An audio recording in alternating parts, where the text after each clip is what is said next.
এই বাংলাদেশে সামনে আল্লাহ সিয়ারে আয়াত অনুযায়ী তাদেরকেই দেবে যারা সত্যিকারের ইমানদার এবং ইমান অনুযায়ী যারা আমলে সালেহ যোগ্য হয়ে গড়ে উঠবে। আর আমার এই ছোট মাথা দিয়ে এই দুইটা চোখ দিয়ে বাংলাদেশ সহ কোন জায়গা তো আমার বাদ নেই দেখতেছি। এই দেশে আমার যতটুকু অবজারভেশন, যতটুকু আমি চিন্তাশীল, আমি চিন্তা ভাবনা করে মিলিয়েছি, আপনি রাগ করলেও আমি বলছি বাংলাদেশ জামাত ইসলামী, ইসলামী ছাত্র শিবির, ইসলামী ছাত্রী সংস্থা এরা যেভাবে যোগ্য হয়ে নিজেদেরকে জায়গা মতো নিয়ে যাচ্ছে বাংলায় অন্য কোন দলে এটা আমি পাইনি। আমি যদি পান তাহলে বলেন আমি সেখানে যাব, দেখান। এদের যে 9টা প্রতিদিন পয়েন্ট লেখা লাগে, কয়টা আয়াত পড়েছেন বুঝে পড়েছেন না আন্দাজে পড়েছেন তাও লেখা লাগবে, কয়টা হাদিস পড়েছেন, কয় পৃষ্ঠা ইসলামী সাহিত্য পড়েছেন ওটা নাম্বার সহ লেখা লাগবে। নামাজ কি একা একা পড়েছেন না জামাতে পড়েছেন লেখা লাগবে। শুধু লিখে শেষ না, 1 মাস পরে এটা দেখানো লাগবে।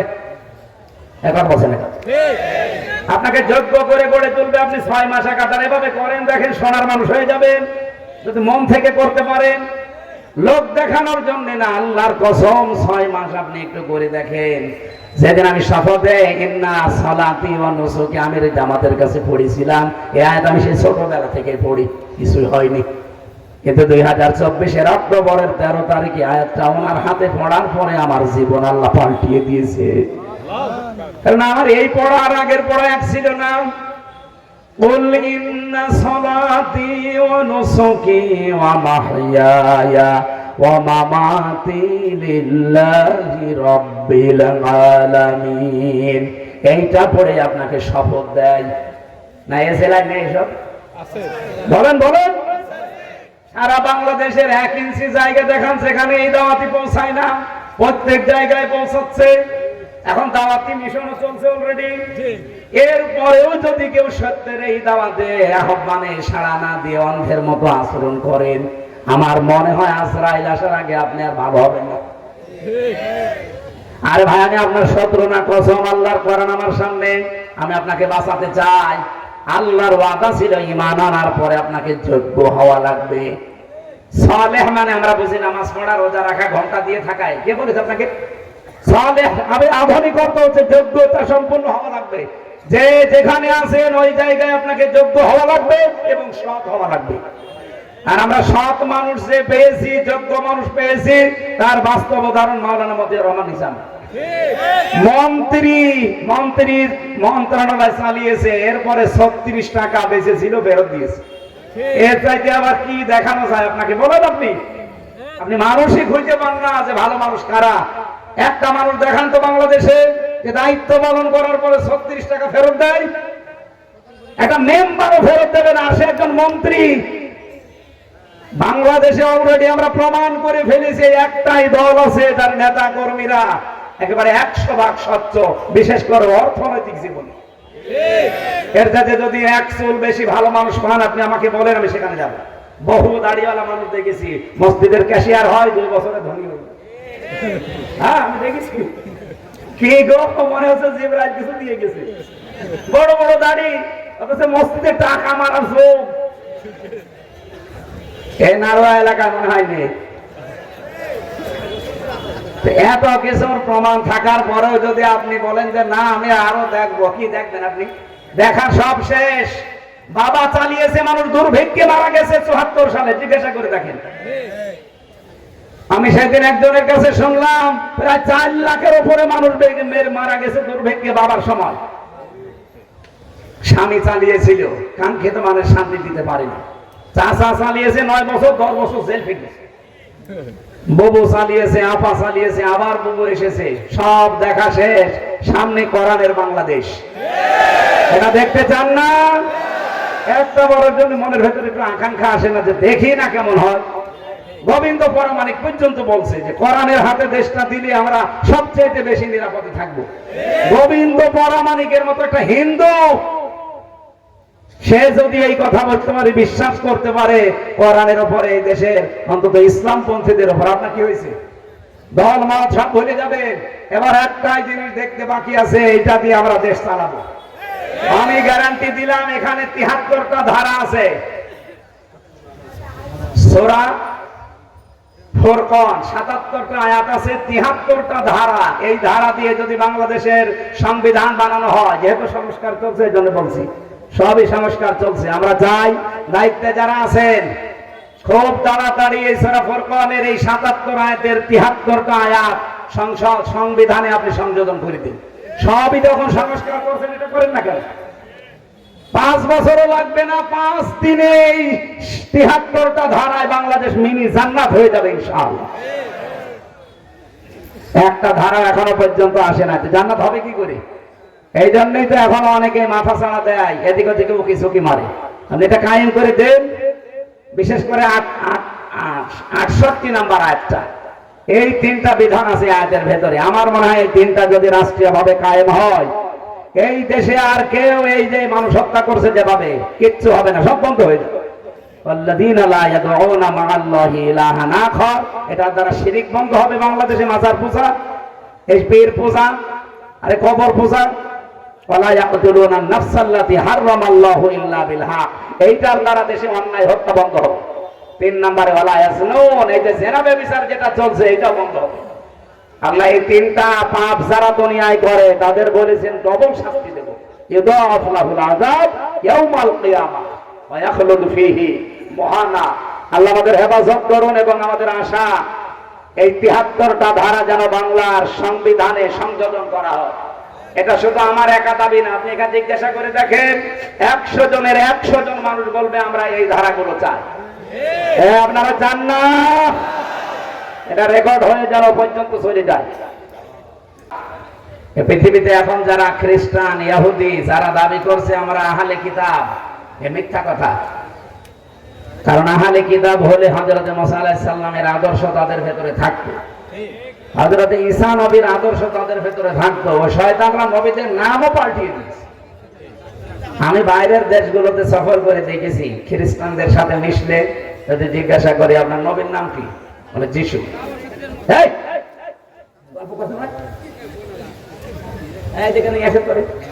কানের নিচে এমন ধরে দুটা দেবো না, বাপ বলার সময় পাবে না, ঘন্টামি করার জায়গা পাচ্ছে না। কত আলেম বসে আছে দেখতেছেন আপনি, একটা কথা বলছে কেউ, আপনার এত জরুরি কি যে মোবাইলে কথা বলা লাগবে না, সাইলেন্ট করে রাখেন 1 ঘন্টা। বারবার আমার মন দিয়ে দিবে শরীর, আমি আমার বলতে পারবো?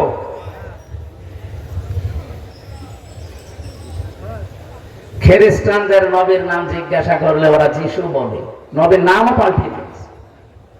আমি ইহুদির সাথে মিশেছিলাম থাইল্যান্ডে, যে গাড়িতে যাওয়ার সময় দেখে মনে হচ্ছে কোনো আল্লামা হবে।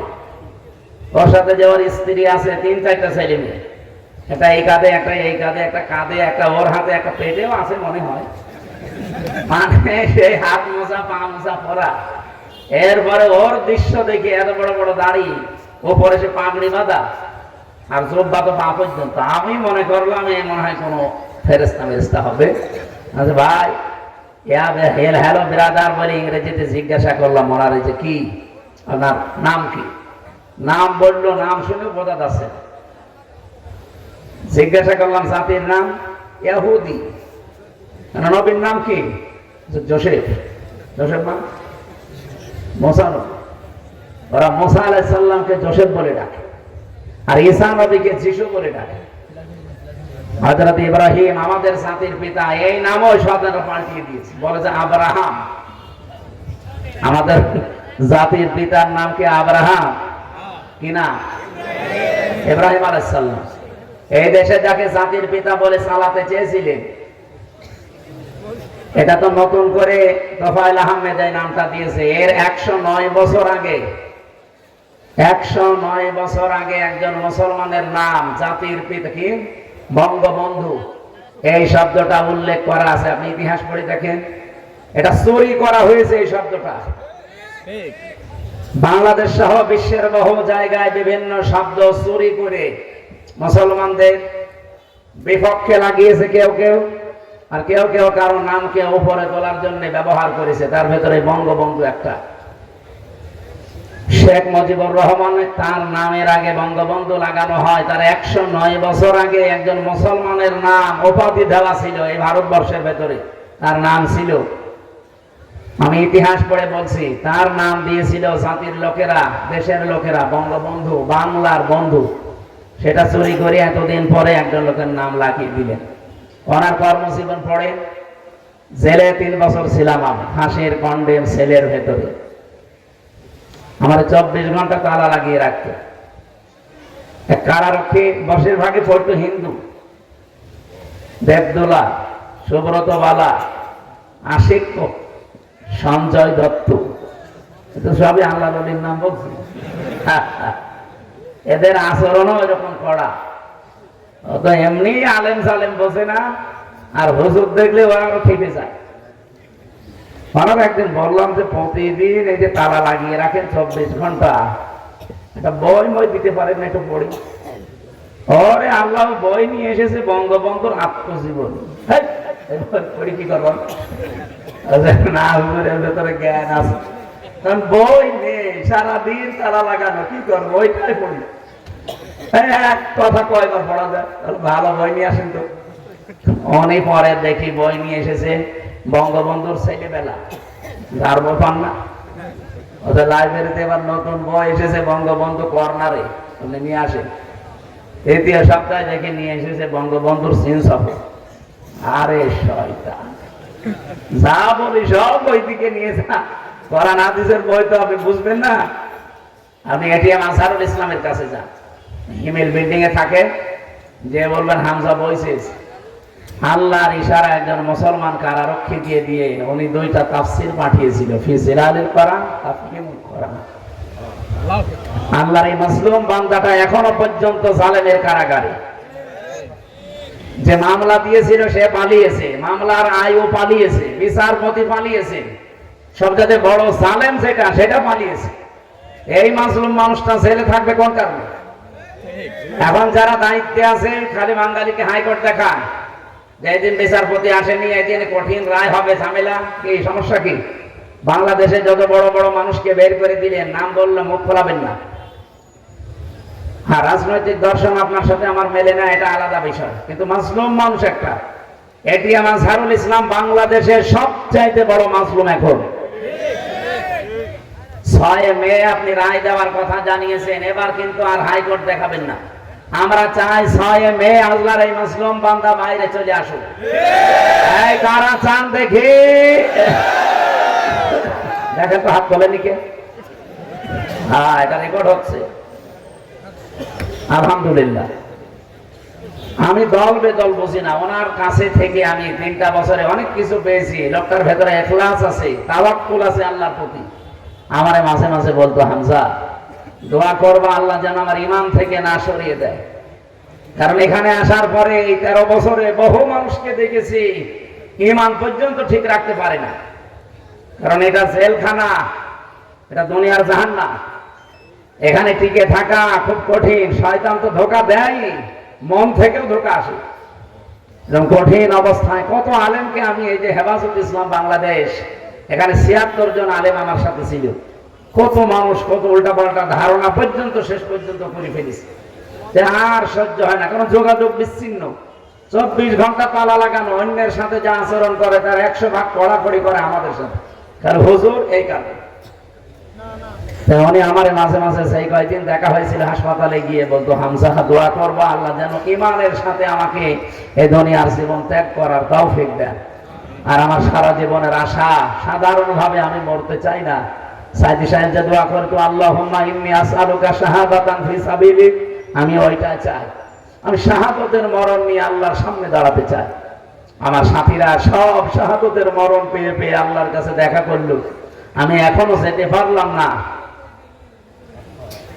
আর এই মানুষগুলোর প্রতি খারাপ ধারণা করে কিছু কোলাঙ্গার মানুষেরা। চাঁপাইনবাবগঞ্জে যার নাম বললাম, এই মহিলার স্বামী আছে একজন, আমি নাম নিলাম না। উনি সেদিন বক্তব্য দিতে গিয়ে জানিয়েছে যে যুদ্ধ অপরাধের এই বিচার হাসিনা যেটা আরম্ভ করেছিল, এটা যেন বন্ধ করা না হয়, কন্টিনিউয়াস করা হয়। আপনি মানুষ, হাসিনা যা করেছে সব অবৈধ কাজ। একটা বৈধ কাজ দেখান, যতদিন ছিল ক্ষমতায় পুরাটাই অবৈধ। আমার 33 বছর বয়স এখন, 92 সালে আমার জন্ম। আমি যদি 18 বছর থেকে ভোট দেওয়া আরম্ভ করতাম, আমি 3 বার ভোট দিতে পারতাম, একবারও পারি না। আমি না একবার জেলে ছিলাম, মাফ করে দিলাম, বাকি 2 বার বলে। আমি কার কাছে জিজ্ঞাসা করবো? আমি নিজেই তো ভিকটিম। সুতরাং এদেশে ভোট হয়নি, এতদিন যারা ছিল পোড়াটা ছিল অবৈধ ভাবে, আর এখন ওখানে বসে বসে কাজ কাম তো নেই, কি করবে? এখন উল্টা পাল্টা কথা ছড়ায়, বিশ্বের মলমদের কাছে বলছে আমি নির্বাচিত ছিলাম, আমাকে উৎখাত করা হয়েছে। আপনি এমন মিথ্যা কথা একটা হাসি মানুষ বলতে পারবেন? আপনি নির্বাচিত ছিলেন, কে ভোট দিয়েছে আপনাকে? আমি নিজেই তো দেইনি। এখানে আমার একটা আয়াত মনে পড়ছে, সূরা আল নাসর, বলবো? এটা আমার আশার বাণী সঞ্চার করে। আল্লাহ রাব্বুল আলামিন বলেন, ফাইন্না মা'আল উসরি ইসরান, ইন্না মা'আল উসরি ইসরা। শব্দের দিকে খেয়াল করেন। আল্লাহ উসরুন দেওয়ার আগে আলিফ লাম দিয়ে তার আগে মা দিয়েছেন, এর আগে আবার ইন্না দেওয়া আছে, এর আগে ফা আছে। আমি চিন্তা করেছিলাম আয়াতটা নিয়ে, এটা তাফসীরে ফি জিলালিল কোরআন ঠিকাই পাবেন। সাইয়্যিদ কুতুব রাহমাতুল্লাহ আলাইহি ব্যাখ্যা দিতে গিয়ে লিখেছেন, আল্লাহ পাক কেন উসরুন শব্দের আগে আলিফ লাম দিয়ে নির্দিষ্ট করে দিলেন এটা মারিফা, কিন্তু ইসরা এটা আগে আলিফ লাম নেই, এটা অনির্দিষ্ট না কেরা করলেন কেন? মুফাসসির বলেন, দুনিয়াতে কেউ যদি একটা কষ্ট সহ্য করে, একটা কষ্ট যদি দুনিয়ায় কেউ পায়, 3টা কারণে মাস্ট বি, এজন্য আল্লাহ ইন্না দিয়েছেন, অবশ্যই তাকে আমার আল্লাহ কমপক্ষে 10 থেকে 70টা সুখ দুনিয়া আখিরাতে মিলে ভোগ করাবে। আপনারা সহজে না বুঝলেও আলেমরা বুঝে ফেলেছে। আপনি কষ্ট পেলেই শান্তি পাবেন, 70টা না, কষ্ট পাওয়া লাগবে 3 কারণে। কষ্ট তো হাসিনাও পেয়েছিল যাওয়ার দিন, পাইনি? কি কন্দন দেখেছেন, মনে হচ্ছে স্বামী মরে গেছে। কষ্ট পেলেই হবে না, কষ্ট পাওয়া লাগবে কয় কারণে? আরো জোরে বলেন। 1 নম্বরে আপনার কষ্টটা যদি হয় আল্লাহর জন্য, 2 নম্বরে কষ্ট যদি হয় রাসূলুল্লাহর জন্য, 3 নম্বরে কষ্ট যদি হয় মানবতার জন্য। আপনি তাফসীরে ফি জিলালিল কোরআন আয়াতের তাফসীর খুলে দেখবেন, বাংলায় লেখা আছে এই কথাগুলো। আমি সব নিজে পড়ে এসেছি, এই জন্য বলছি। আর আসমানি বাসী খুব খেয়াল করে, পৃথিবীতে এই 3টা কারণে যদি সত্যি আপনি কোনোদিন একটাও কষ্ট পেয়ে থাকেন, মাস্ট বি, আল্লাহর কসম, আল্লাহ আপনাকে কমপক্ষে 10 থেকে 70টা সুখ ভোগ করাবে। সিস্টেম অপর পৃষ্ঠায় দেখুন, আয়াতটা আল্লাহ রিপিট করেছেন, পরে আরেকবার বলেন, ইন্না মা'আল উসরি ইসরা, অবশ্যই কষ্টের সাথে সুখ। এ বলার পরেই তিনি রিপিট করলেন কেন আবার আরেকবার? সাইয়্যিদ কুতুব বলেন, আরেকবার রিপিট করার পেছনে কারণ হচ্ছে, দুনিয়াতে কেউ যদি একটা সুখ ভোগ করে, আর সুখটা যদি হয় অবৈধ সুখ, এদিকে তাকান, আপনি যদি দুনিয়াতে একটা সুখ ভোগ করেন আর সুখটা যদি হয় অবৈধ সুখ, একটা সুখ ভোগ করার কারণে কমপক্ষে দুনিয়া আখিরাত মিলে 70টা কষ্ট, অপমান, অপদস্থ, অকল্যাণ আল্লাহ আপনাকে দান করবে। কি কিছু বুঝলেন? আপনি অবৈধভাবে যদি সুখ একটা ভোগ করে থাকেন, কষ্ট পাবেন কয়টা? 70টা। বলেন বলেন, আরেকবার বলেন। এবার আপনি মিলান আপনার জীবনে অবৈধ কোন সুখ আছে কিনা। এই যে পরকীয়া প্রেম যারা করে, সুখ পায় না, বলছেন না, আপনি করেছেন? করেছে, তারা জিজ্ঞাসা করেন, 2-3 ছেলে মেয়ে ধুয়ে আল্লাহর রাস্তায় চলে যাচ্ছে, সুখ না পেলে, শান্তি না পেলে এমনি যায় নাকি? জেলায় এসব নেই? আছে মানে, এখানে অনেকে বসে আছে যারা এই পরকীয়া প্রেমে আছে, সুখ পান, শান্তি পান। এই সুখটা কি বৈধ না অবৈধ? এ পর্যন্ত বুঝেছেন যে অবৈধ সুখ? তাহলে এই কাজ যদি না ছাড়েন, যতই সুখ পান, এক একটা সুখের কারণে 70টা দুঃখ পাওয়া লাগবে। কারণ এই মুহূর্তে আপনাকে তওবা করার জন্য আমি আহ্বান জানাই। যারা এখানে এরকম লাইনে আছেন, এখনই মোবাইল নাম্বার ডিলিট করে দিন। এই কথা বলা যাবে না।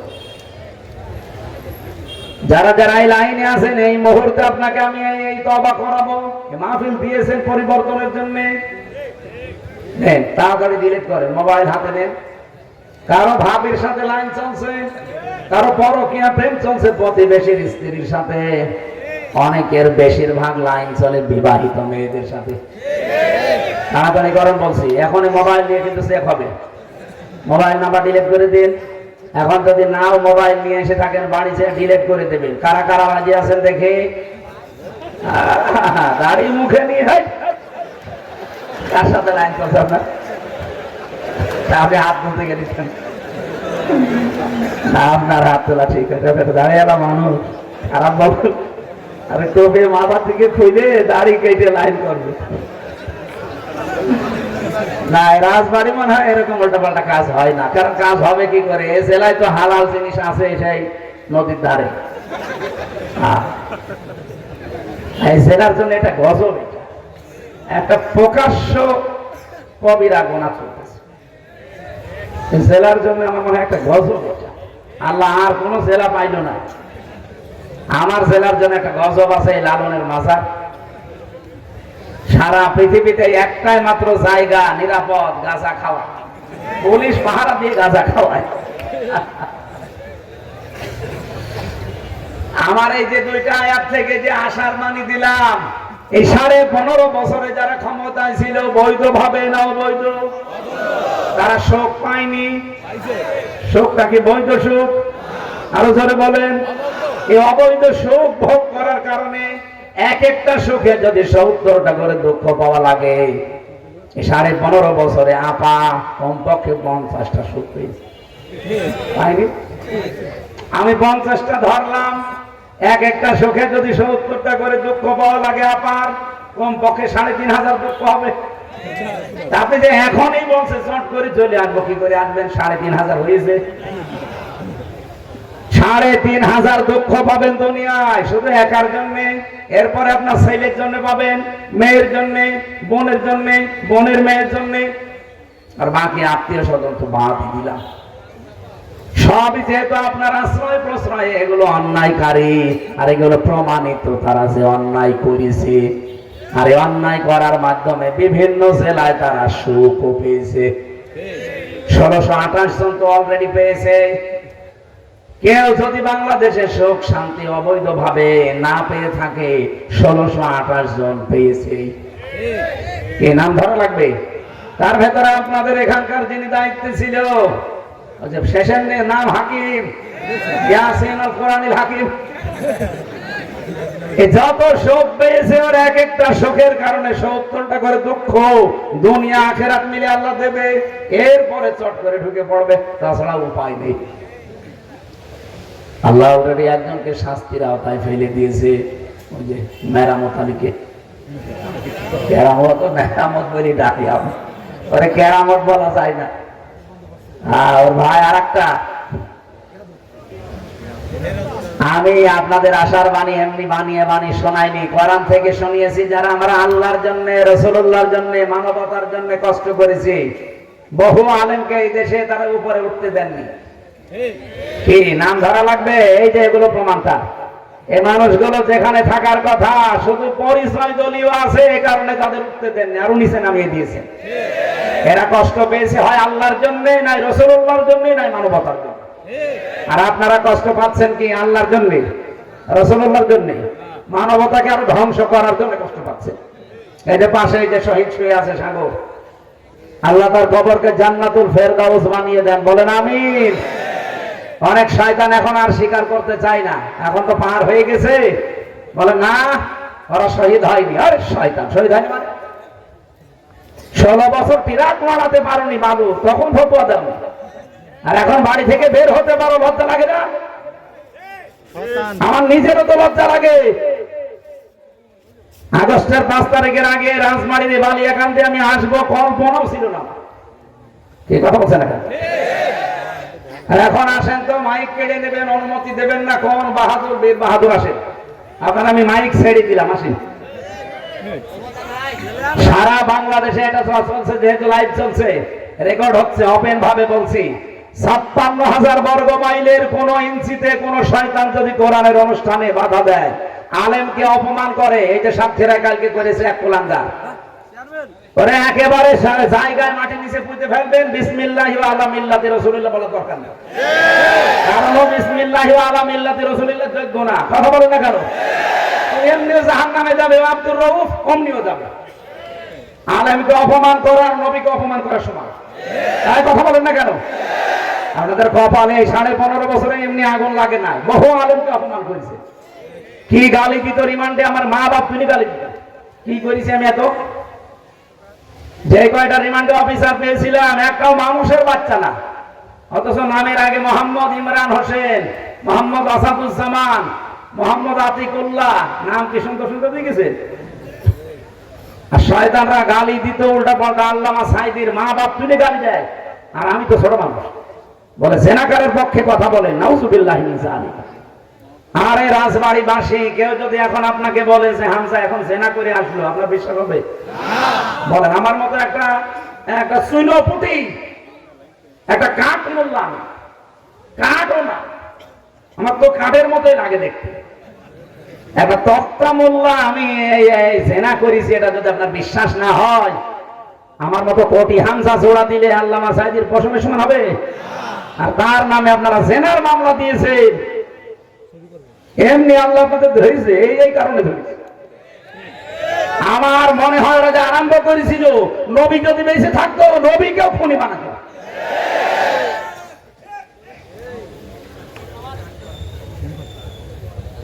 আমার ভাইরা, আমি আশার বাণী বলছিলাম না, এই জন্যই বলছি, যারা এতদিন সুখ পেয়েছেন, আপনি বিশ্বাস করতে পারেন কমপক্ষে দুনিয়া আখিরাত মিলে আপনাকে ৭০টা দুঃখ আল্লাহ দেবেই। যদি না দেয় তাহলে আয়াত কি করবেন? করেন, ফাইন্না মাআল উসরি ইসরা, ইন্না মাআল উসরি ইসরা। আল্লাহ এমনি এমনি কোন জিনিসে গ্যারান্টি দেয় না। দেখেছেন, ইন্না লাগিয়ে দিয়েছেন মার আগে, অবশ্যই কষ্টের সাথে সুখ মিশিয়ে রেখেছি, তাই একটা দুইটা নয়। এই জন্য ইসরার আগে আলিফ লাগাই। আমি আয়াতের আগে বহুবার পড়েছি, কিন্তু একটু চিন্তা করে পড়ে দেখছি আল্লাহ তো আমাদের পক্ষে। কারণ এই দেশে যারা একটা করে আমরা কষ্ট ভোগ করেছি এতদিন, আল্লাহ অবশ্যই আমাদেরকে ৭০টা করে শান্তি ভোগ করাবে। আর বাংলার ৯৬% মুসলমান আমরা সর্বোচ্চ শান্তি সুখ পাবো ওই দিন যেদিন ৫৬,০০০ বর্গ মাইল কোরআন দিয়ে চলছে। হ্যাঁ, কথা বলেন। আমরা চাই না এটা দিয়ে বাংলাদেশ চলুক। কারা কারা দেখতে চান? লিল্লাহি তাকবীর। শুধু না না না, ঠিক আছে,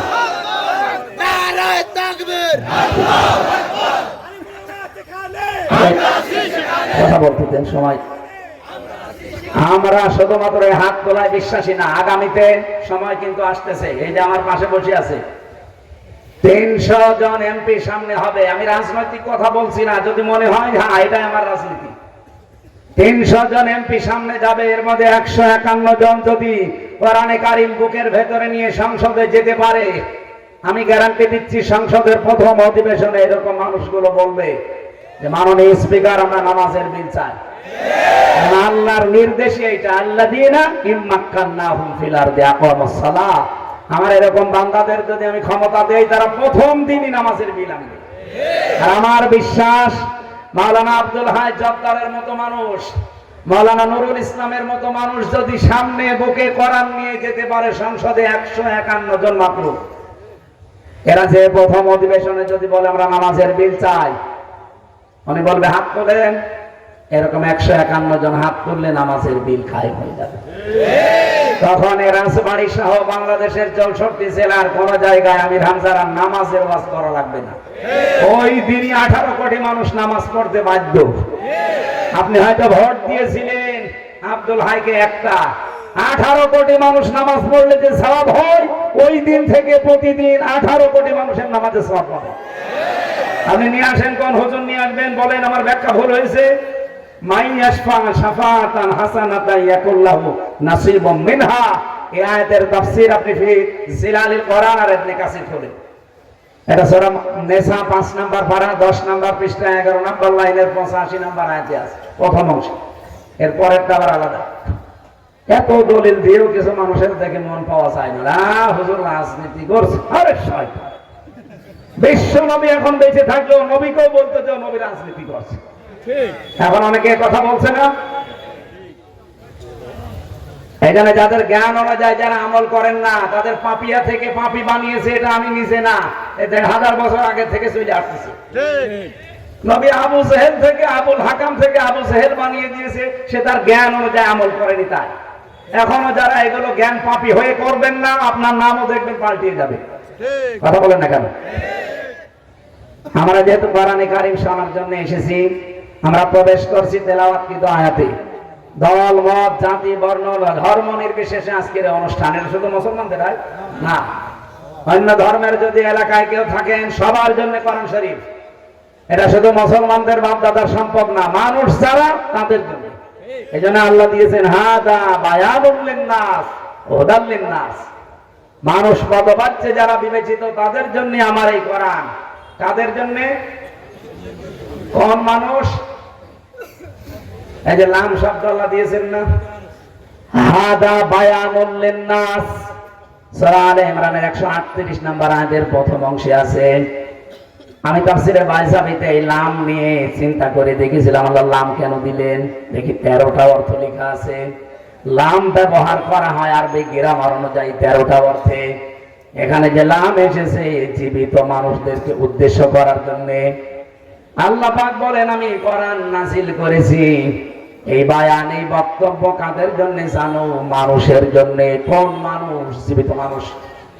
কিন্তু দুঃখজনক হলেও সত্য, 15.5 বছরে জীবিত মানুষদেরকে কোরআন শোনানো বড় কঠিন হয়ে গিয়েছিল। জীবিত মানুষদের সামনে কোরআনের কথা বলতে গেলে 14 জায়গা অনুমতি লাগতো। এখন বলছে না কেন? এখন লাগে। কিয়ামত পর্যন্ত বাংলাদেশে আর লাগবে না ইনশাআল্লাহ। যারা এরকম করবে ওই জায়গায় যারা বললাম না বিসমিল্লাহ ছাড়া কবর দেবেন, সরাসরি আল্লাহ বিরোধী। ওরে জমিনে থাকা দরকার কি? ওই একবারে আল্লাহর কাছে চলে যাক। অনুমতির সিস্টেম যেন আগামীতে এই দেশে আর কেউ নিয়ে আসতে না পারে। এই জন্যই তো চাচ্ছি যে আব্দুল হাই আসুক। আমি অন্য কোন উদ্দেশ্যে না, উনি আমার রক্তের সম্পর্ক কেউ না, আত্মীয় না। আল্লাহর কসম আমি চাই কোরআন যারা এগিয়ে নেবে আমি তার পেছনে আছি। আর আমাদের হতাশ হওয়ার কোনো কারণ নেই, ভয় পাওয়ারও কোনো কারণ নেই। অনেকে এখনো ভয়ে আছে, হতাশা না, কোনো হতাশা নেই। এর আয়াতের পরবর্তী শব্দ দেখেন, সূরা আলে ইমরান 139 নম্বর আয়াতে। আমি আলেমদেরকে বলছি এবার, ওয়ালা তাহিনু ওয়ালা তাহজানু ওয়া আনতুমুল আ'লাউনা ইন কুনতুম মুমিনিন। আল্লাহ বলেন ভয় পাবে না, হীনমন্য হবে না, ভেঙে পড়বে না, সাহস হারাবে না এবং চিন্তাও করবে না। তোমরাই বিজয়ী হবে যদি মুমিন হতে পারো। আয়াতটা পড়ার পর আমি চিন্তা করেছিলাম আল্লাহ কিন্তু আরবি গ্রামার বা বালাগাত মানতিক অনুযায়ী আয়াতটা মেলে নাই, এটা ভুল। কি যারা আলেম আছে জিজ্ঞাসা করেন তো আয়াতটা ঠিক আছে কিনা, আরবি গ্রামার অনুযায়ী মেলছে না। ওয়া আনতুম আ'লাউনা হওয়ার কথা ছিল, আ'লাউনার আগে আলিফ লাম দিলেন কেন? মুবতাদা যদি মারিফা হয় খবর হবে নাকিরা, এটা আরবি গ্রামারের নিয়ম। খবর তো আল্লাহ আলিফ লাম দিয়ে নাকিরা করে দিলেন। আ'লাউনার আগে আলিফ লাম আছে, আনতুম আ'লাউনা অর্থ হয়ে যেত। কিন্তু আল্লাহ কেন আলিফ লাম লাগিয়েছেন জানেন? এটাও বাইজাবিতে আছে। মুফাসসির লিখেছেন ইফিদুল হাসরা, হাসরা খবর যদি মারিফা হয়ে যায় তাহলে হসরের ফায়দা দেয়। বাংলা অর্থ আসে হবে, শেষে হসাই আছে। আল্লাহ বোঝাতে চেয়েছেন চিন্তা করবা না, ভয় করবা না, মানে দুশ্চিন্তাও করবা না, বিজয়ী তোমরাই হবে, বিজয়ী তোমরাই হবে। গ্যারান্টি দিচ্ছে কে? আল্লাহ। এখানে কোনো চিন্তা নেই, কোনো ভয় পাবেন না। সামনে সেদিন আসতেছে আল্লাহর কোরআনের আয়াত অনুযায়ী, কারণ কষ্ট আমরা কম পাইনি। এক একটা কষ্টে যদি আল্লাহ আমাদেরকে ৭০টা করে শান্তি দেওয়ার ওয়াদা করে, যত কষ্ট আমরা 15.5 বছরে পেয়েছি, আমার আশা, আমার আকাঙ্ক্ষা এদেশে ইসলাম কায়েম হয়ে যাবে। ইনকুম তো মুমিনিন, শুধু শব্দ দিয়েছেন আল্লাহ, একটা শর্ত, মুমিন হওয়া লাগবে। কি হওয়া লাগবে? আরে ভাই, হাজার হাজার লাগবে না, বদরের ময়দানের মতো মাত্র 313 জন ইনকুম তো মুমিনিন হয়ে দেখান। সামনে আল্লাহর ওয়াদা, ওয়াদাল্লাহুল্লাযীনা আমানু মিনকুম ওয়া আমিলুস সালিহাত লা ইস্তাখলিফান্নাহুম ফিল আরদ কামা ইস্তাখলাফাল্লাযীনা মিন ক্বাবলিহিম। সূরা নূরের 55 নম্বর আয়াত, 18 নম্বর পারা, 16 নম্বর পৃষ্ঠা, 4 নম্বর লাইন আছে।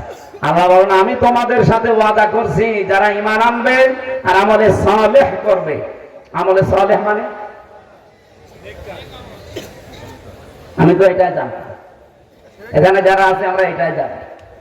আধুনিক ভাবে ব্যাখ্যা করছে যারা, আধুনিক মুফাসসিররা বলছে সালেহ মানে শুধু নেক কাজ নয়, সালেহ মানে যোগ্য। আপনাকে যোগ্যতা সম্পন্ন হওয়া লাগবে।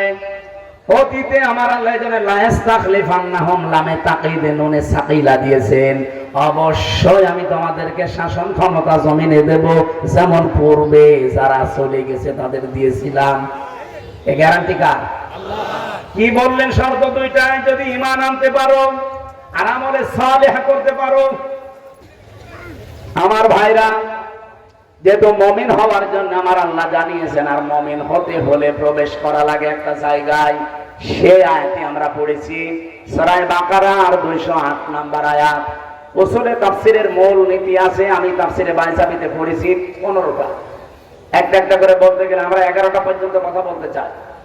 আপনারা রাত গভীর করলে আমরা পারবো, কিন্তু আমার সামনে আবার তাহাজ্জুদের নামাজ, ফজরের নামাজ, কর্মজীবন। এই জন্য আমি ঘোষণাও দিয়েছি এর আগে যে আমরা আগামীতে অনুষ্ঠান যদি দেশে থাকে, তাহলে আল্লামা সাইদি সাহেবের মতো করবো।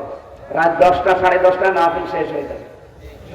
ওই যে রাত 12টা, 1টা, 2টা পর্যন্ত শেষে আমিও নামাজ পড়তে পারি না আপনাদের কাছে। সেদিন আমার সাতক্ষীরায় নামিয়েছে রাত 2টা। রাত 2টায় নেমে বাড়ি যেয়ে খাবার বাবার খেয়ে ঘুমাতে রাত 3টা। বলেন আমি উঠবো কখন? আর কিসের তাহাজ্জুদ, কিসের ফজরের নামাজ? এটা গোনা হয়ে যাবে না? এই জন্য সাইদি সাহেব যে নিয়ম করেছিল, আমরা আগামীতে এটা করতে চাই। আপনারা সাড়া দেবেন, এশার নামাজ পড়ে আমাদের তুলে দেবেন প্রধান বক্তা, আর মাগরিব থেকে এশা পর্যন্ত আপনাদের এলাকার কোনো আলেমকে দিয়ে মাহফিল শেষ করে দেবেন। তাহলে সব দিকে অন্তত ভালো হবে। তাফসীর কোরআন মাহফিল শুনলেই যার নাম মনে হয়, তার নাম কি? হ্যাঁ, তার নিয়মটা ধরে রাখা লাগবে না? আল্লামা দেলাওয়ার হোসাইন সাইদি শহীদ রহমতুল্লাহ আলাইহি। কিন্তু এখনো দেখি অনেক শয়তান তারা শহীদ বলতে রাজি না, বলে না উনি এমনি মরে গেছে। এমনি মরে গেছে মানে ওনাকে মেরে ফেলা হয়েছে।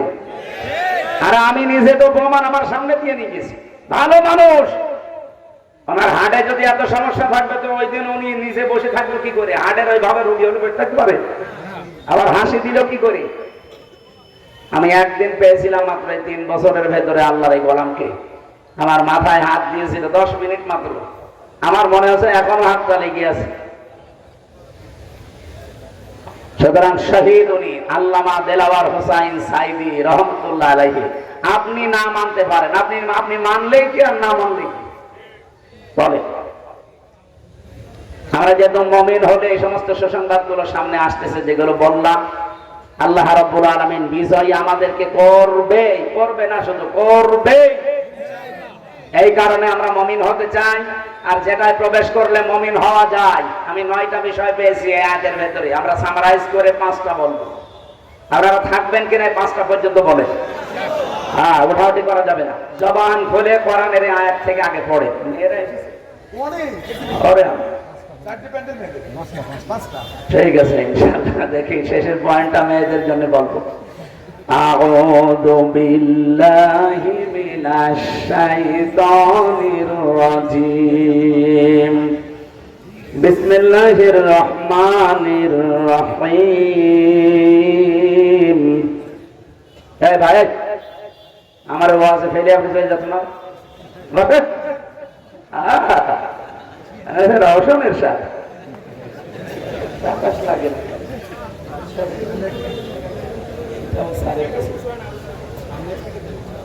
এটাই থাক, এটাই হবে, এটাই হবে। ফ্যান গুলো হয়ে গেছে সে রসমের স্বাদের মতো, জীবন যৌবন সব শেষ। ওই যদি হয় বিরোধী দলীয় নেত্রী, এই জন্য একটু একটু মানে যদি জ্বর মর থাকে অন্তত কালা কাপড় মতো জ্বর বাড়িয়ে দেবে। কালা কাপড় এখন শেষ, ওইটা দিয়ে আর হবে না। সূরা বাকারার 208 নম্বর আয়াতে উসুলে তাফসীরের মূল নীতি অনুযায়ী আমরা আরম্ভ করছি। দেখি কয়টা পয়েন্ট বলা যায়। 1 নম্বরে আমরা তেলাওয়াত করলাম, শুদ্ধ তেলাওয়াত, এরপরে বাংলা অর্থ বলবো। হে ঈমানদারেরা, তোমরা প্রবেশ করো। উদখুলু যেহেতু বহুবচন, সবাই মিলে। ফিসসিলমি, এখানে সালমন বা সিলমন, সিনের উপরে জবর দিলে হয় সালমন, বাংলা অর্থ হচ্ছে শান্তি। আর সিলমন জের দিয়ে পড়লে এর বাংলা অর্থ হয় ইসলাম। এখানে যেহেতু সিলমন আছে তার মানে ইসলাম শব্দ হবে। তোমরা ইসলামে প্রবেশ করো। কেমন ভাবে? কাফা, পরিপূর্ণ ভাবে। আমি এবার ফি জিলালিল কোরআন থেকে বলছি। মুফাসসির সাইয়্যিদ কুতুব রাহমাতুল্লাহ আলাইহি লিখেছেন, কেউ যদি ইসলামে পরিপূর্ণ প্রবেশ করতে চায় তাহলে তার সিমটাম কি হবে? আপনি কি করে বুঝবেন যে আমি ইসলামে পরিপূর্ণ প্রবেশ করেছি? পরিপূর্ণভাবে ইসলামে প্রবেশ করতে হলে 9টা বিষয় কোরআন থেকে আমি বের করেছি। বললাম না, সামারাইজ করে মাত্র 5টা বলবো। এই 5টার ভেতরে যদি আপনি দেখেন যে আমি আছি, আপনি বিশ্বাস করতে পারেন যে হ্যাঁ আমি পরিপূর্ণ ইসলামে আল্লাহর ঘোষণা অনুযায়ী প্রবেশ করেছি। বলেন সুবহানাল্লাহ। সূরা বাকারা, আল্লাহ রাব্বুল আলামিন এত বড় সূরা কোরআনে আর দেয়নি। 288টা আয়াত দিয়েছেন, 286টা। 286টা আয়াতের মাত্র একটা আয়াতের 3 ভাগের 1 ভাগ পর্যন্ত আমরা বললাম, এতটুকুই থাক। আল্লাহ ডাক দিয়েছেন এখানে কোনো বেঈমানকে না। যদি কোনো বেঈমান এখানে থাকেন আপনি চলে যেতে পারেন, কারণ এই আয়াত আপনার জন্য না, আপনার আলাদা আয়াত আছে। আপনার জন্য ইয়া আইয়ুহাল কাফিরুন আছে, কি কথা বলেন না? ইয়া আইয়ুহাল্লাযীনা কাফারু আছে আপনার জন্য আলাদা সূরা তাহরিমে। কিন্তু আজকের আয়াত শুধুমাত্র ঈমানদারদের জন্য। ওহে যারা ঈমানের দাবি করো, এখন ঈমানদার কারা? আমি কি ঈমানদার কিনা এটা বুঝবেন কি করে? সাহাবী প্রশ্ন করলেন, হে রাসূল, আমার যে ঈমান আছে আমি টের পাবো কি করে? বিশ্বনবী বললেন, ইদা সাররাতকা হাসানাতুকা ওয়া সাআতকা সাজ্জিয়াতুকা ফাআনতা মুমিন। মুসলিম শরীফের হাদিস। যখন তোমার ভালো কাজগুলো তোমাকে আনন্দ দেবে, অন্যায় কাজ দেখলেই তোমার ভেতর থেকে একটা বাধা আসবে, তখন তুমি বুঝবে তোমার ঈমান আছে। ও বাংলার মুসলমানেরা যারা শুনতেছেন, বলেন তো ভালো কাজ সবার কাছে ভালো লাগে? না, লাগে না। অন্যায় কাজও সবার কাছে অন্যায় মনে হয় না, আর অনেকে আনন্দ নিয়ে করে। কথা বলেন না কেন? অন্যায় জানার পর অনেকে করে। আরে ভাই, অন্যায় জানার পরে করা, আনন্দ নিয়ে করা পার্থক্য আছে। মন চায় না তারপরও অনেকে করে। আমি রিমান্ডে 2 প্রকার অফিসার পেয়েছিলাম। এক প্রকার যারা ইচ্ছা করে, নিজের ইচ্ছা করে আমাদেরকে অত্যাচার করতো, উপরের নির্দেশ যদি 1% দিত ওরা করছো 10%।